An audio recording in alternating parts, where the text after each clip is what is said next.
Assalamualaikum warahmatullahi wabarakatuh. Yang terhormat Bapak Novalio Darta, ST, MSc, PhD, sebagai dosen pengampu mata kuliah coding dan pemrograman. Di sini saya akan mempresentasikan seminar laporan akhir. Sebelumnya, perkenalkan, nama saya Siva Dwi Salsabila, NPMH 1A022034, Prodi Kedokteran, Fakultas Kedokteran dan Ilmu Kesehatan. Pertama adalah latar belakang. Latar belakang ini memiliki 3 poin. Poin yang pertama adalah pengenalan sensor detak jantung. Sensor detak jantung merupakan alat yang dirancang untuk memberikan output digital detak jantung saat jari kita diletakkan di atasnya. Yang kedua, prinsip sensor detak jantung. Prinsip kerja sensor detak jantung adalah photo plate demonstrate. Menurut prinsip ini, perubahan volume darah dalam suatu organ diukur dengan perubahan intensitas cahaya yang melewati organ itu. Yang ketiga, kerja sensor detak jantung. Sensor detak jantung langsung terdiri dari sensor dan sirkuit kontrol. Bagian sensor dari sensor detak jantung terdiri dari IR drop dan dioda foto yang dimasukkan ke dalam gesper. Rangkaian kontrol terdiri dari operasi AMPIC dan hampir tidak ada bagian lain yang membantu dalam menghubungkan sinyal ke mikrokontrol. Slide yang kedua ada tujuan dan manfaat. Yang pertama, tujuan. Tujuan yang pertama adalah untuk menciptakan atau menghasilkan perangkat pengukur detak jantung digital atau berbasis coding menggunakan Arduino. Yang kedua, memenuhi penilaian ujian akhir semester melalui pembuatan alat pengukur detak jantung digital. Untuk manfaatnya sendiri ada 3 poin. Yang poin pertama adalah sebagai bahan evaluasi yang dapat membantu mahasiswa dan dosen selaku penggerak dunia pendidikan dalam meningkatkan kualitas pembelajaran di kampus.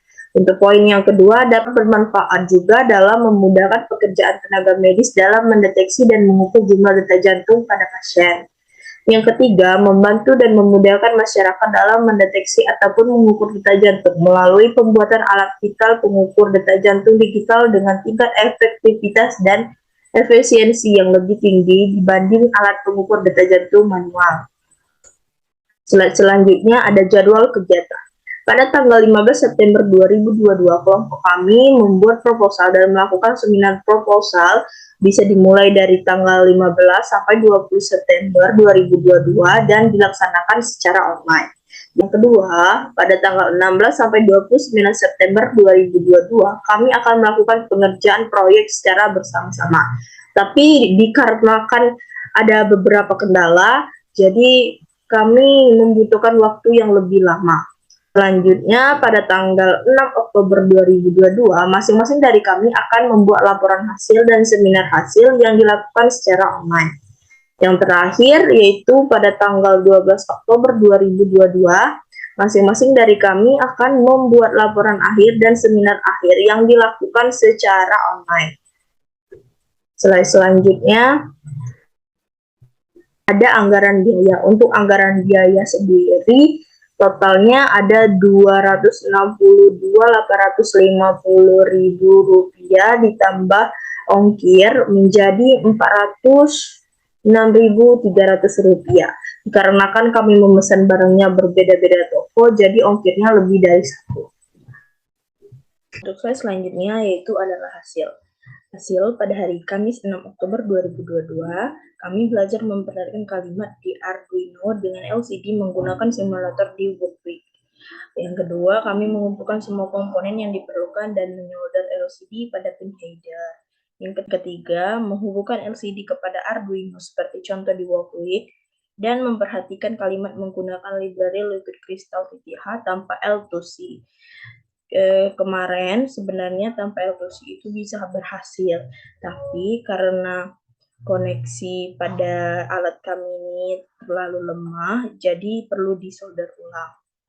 Yang keempat, menguji sensor jari. Untuk menguji sensor jari ini nilainya belum diprogram menjadi kiraan ppm. Kelima, menonton dan memahami demonstrasi sistem yang menggunakan L2C.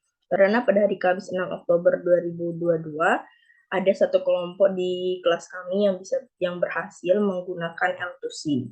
Selanjutnya, pada hari Selasa 11 Oktober 2022, yang pertama, kami belajar melakukan pemrograman agar di layar atau di LCD mengeluarkan kata seperti tugas akhir coding kedokteran UNIF.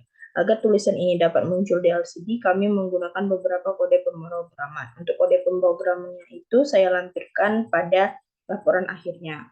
Yang kedua, setelah kami berhasil melakukan pemrograman yang pertama, kami langsung mengerjakan pemrograman yang kedua, yaitu sensor detak jantung.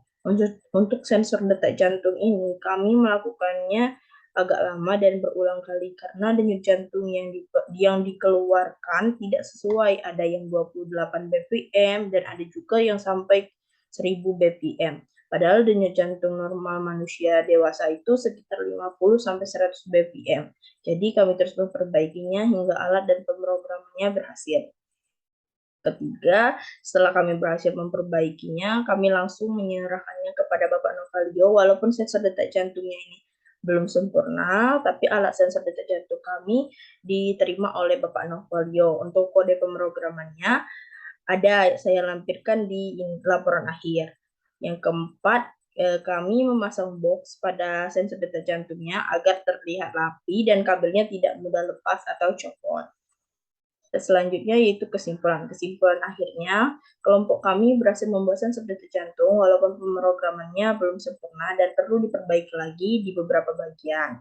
Walaupun sensor detak jantung ini belum sempurna, tetapi pada hari Selasa 11 Oktober 2022, Bapak Novalio sudah menerima hasil kerja kami ini dan tugas akhirnya adalah membuat laporan akhir dan dipresentasikan via online. Ini lampiran susunan untuk membuat sensor detak jantung tanpa menggunakan L2C. Selanjutnya yaitu hasil pemrograman yang pertama kami yang menunjukkan kata tugas akhir coding kedokteran unit, tapi ini agak terpotong. Sebenarnya dia ini bisa berjalan ke kiri, ke kanan. Selanjutnya ini adalah hasil pemrograman yang kedua kami, yaitu memperlihatkan detak jantung kita di LCD. Dan ini hasil akhirnya, yaitu sensor detak jantungnya yang sudah kami pasangkan box agar terlihat rapi dan kabel-kabelnya tidak mudah lepas.